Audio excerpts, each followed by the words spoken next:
శ్రీకాకుళం జిల్లాలో వైసీపీ నేతల్లో మళ్ళీ భయం పట్టుకుంది. దీనికి సంబంధించి డిప్యూటీ మాజీ సీఎం అయినటువంటి ధర్మాన కృష్ణదాసు, మురిడి ముత్యాల నాయుడు, మాజీ ఎమ్మెల్సీ కుంభ రవిబాబుతో పాటు కొంతమంది నాయకులు ఈ సీదిరి అప్పలరాజుని కలవడానికి అయితే వెళ్ళారు. అక్కడ ములాఖాతులో ఆయనతో కలిసి మాట్లాడి బయటకు వచ్చాక శ్రీకాకుళంలో పరిస్థితి ఎంత దారుణంగా ఉందంటే నెక్స్ట్ మేమే అరెస్ట్కి సిద్ధంగా ఉన్నామని చెప్పి ఇప్పుడు ధర్మాన కృష్ణదాస్ అయితే మాట్లాడటం జరిగింది.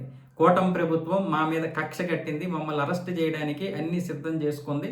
అసలు మేము ఎవరిని కూడా కలవడానికి వీలు లేకుండా ముందుగానే పోలీసులు మమ్మల్ని అడ్డుకుంటున్నారని చెప్పి ఇప్పుడు కృష్ణదాస్ అయితే మాట్లాడడం జరిగింది. మన తమ్మినేని సీతారామన్ కూడా అరెస్ట్ చేశారు కదా భూ కబ్జాల విషయంలో.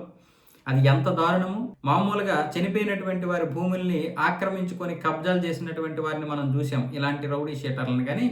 కానీ ఇప్పుడు ఏకంగా బ్రతికున్నటువంటి వ్యక్తిని చంపేసి డెత్ సర్టిఫికేట్ తీసుకొని ఎవరో వారసరాలని ఒరిస్సా నుండి తీసుకొచ్చి ఆవిడ పేరు మీద ఆస్తులన్నీ ఎక్కించేసి తర్వాత ఆవిడ వీళ్ళకి అమ్ముకున్నట్లుగా సీతారాం కొడుకు మీద ఆస్తులన్నీ కూడా ఎక్కించేశారంటే వీళ్ళు ఎలాంటి దౌర్భాగ్యులు, ఎలాంటి దగాపోరులో చూడండి. ఇలాంటి వారిని వ్యతిరేకించాల్సింది పోయి ఇలాంటి వారు ఎవరైనా సరే తప్పు చేస్తే ప్రభుత్వం అయినా సరే చట్టం అయినా సరే అందరికీ సమానమే అని చెప్పాల్సింది పోయినటువంటి ఈ మాజీ డిప్యూటీ సీఎం ధర్మాన కృష్ణదాస్ లాంటి వారు కూడా ఇప్పుడు అలాంటి వారిని అరెస్ట్ చేస్తే ఈ విధంగా మాట్లాడడం భావ్యమా? పైగా సీదిరి అప్పలరాజు ఒక వ్యక్తిని చంపేశాడు, గొర్రెల కాపరిని చంపేశాడు. ఒక తల్లికి కొడుకు లేకుండా, ఒక భార్యకి భర్త లేకుండా, పిల్లలకి తండ్రిని లేకుండా చేసినటువంటి ఆ వ్యక్తుల్ని సపోర్ట్ చేస్తున్నారు. పైగా ఆ యొక్క హత్య కేసుని పక్కకు తప్పించేసి ఇంకొక వేరే వ్యక్తిని ఇందులో కిరికించాలని చూశారు. అది కుదరకపోయేసరికి చివరికి ఇలాంటి డ్రామాలు ఆడుతున్నారు. పైగా ఆ యొక్క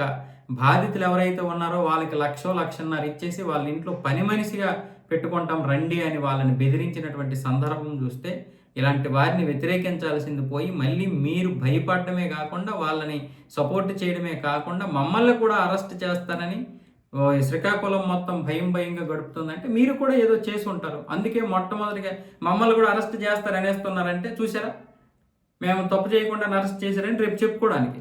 అంటే చూసారా, మేము చెప్పాం కదా మమ్మల్ని కూడా అరెస్ట్ చేస్తారని, అందుకే ఇప్పుడు అరెస్ట్ చేశారని చెప్పుకోవడానికి. అంటే రేపు మీరు తప్పు చేశారని తెలిసిపోయినా ఆ తప్పును కప్పిపుచ్చుకోవడానికి ఈ విధంగా ముందు నుంచే మిమ్మల్ని మీరు ప్రొటెస్ట్ చేసుకుంటున్నారు, అంతే కదా. అది ఎంతవరకు పారదర్శకత్వంగా ఉంటుంది? అది మీకు, మీ పార్టీకి ఎవరికీ మంచిది కాదు ఇలాంటి వారిని సపోర్ట్ చేయడం వల్ల.